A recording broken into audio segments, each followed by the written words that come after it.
Halo, perkenalkan nama saya Iwayan Pariarsana dari kelas Hukum Tata Negara D1.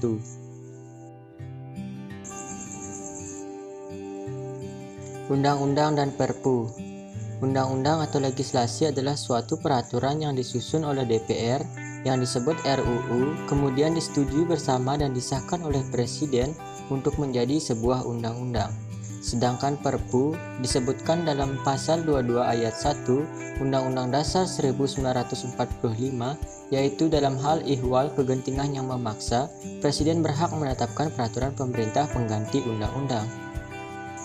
Penetapan Perpu yang dilakukan oleh Presiden juga tertulis pada pasal 1 angka 4 Undang-Undang Nomor 12 Tahun 2011, yaitu yang berbunyi, peraturan pemerintah pengganti undang-undang adalah peraturan perundang-undangan yang ditetapkan oleh Presiden dalam hal ihwal kegentingan.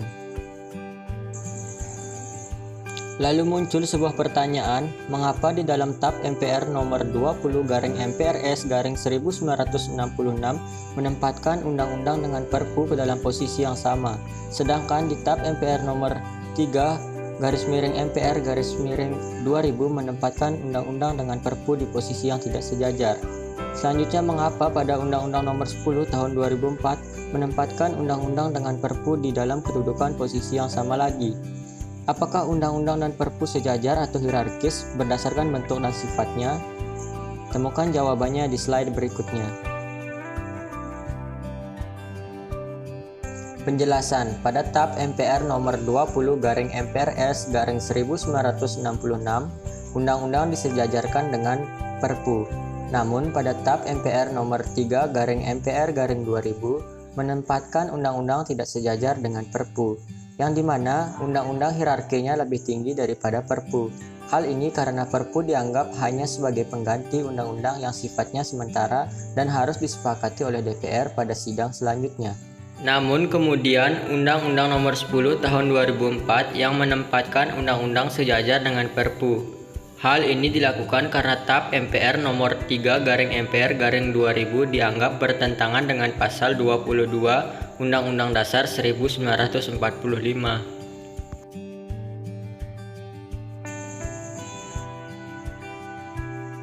Penjelasan selanjutnya, Perpu memiliki jangka waktu yang terbatas atau sementara, oleh karena itu secepat mungkin harus meminta persetujuan dari DPR pada persidangan berikutnya. Jika disetujui DPR, maka Perpu akan menjadi sebuah undang-undang. Namun apabila ditolak, Perpu tersebut harus dicabut. Perpu yang sudah menjadi undang-undang salah satunya adalah Perpu nomor 1 tahun 2020. Oleh karena itu, hierarkinya setingkat atau sama dengan undang-undang, sehingga fungsi maupun muatan Perpu adalah sama dengan fungsi maupun muatan undang-undang. Jadi, saat suatu Perpu disetujui oleh DPR dan dijadikan undang-undang, saat itulah biasanya Perpu dipandang memiliki kedudukan sejajar atau setingkat dengan undang-undang.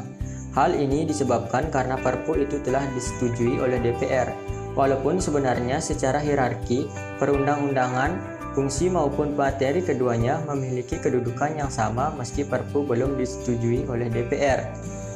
Hal yang membedakan undang-undang dan Perpu adalah proses pembuatannya, yang dimana undang-undang yang diajukan dalam keadaan normal dan langsung meminta persetujuan dari DPR dalam bentuk RUU, sedangkan Perpu proses pembuatannya pada saat keadaan yang genting, kemudian akan meminta persetujuan DPR pada sidang berikutnya.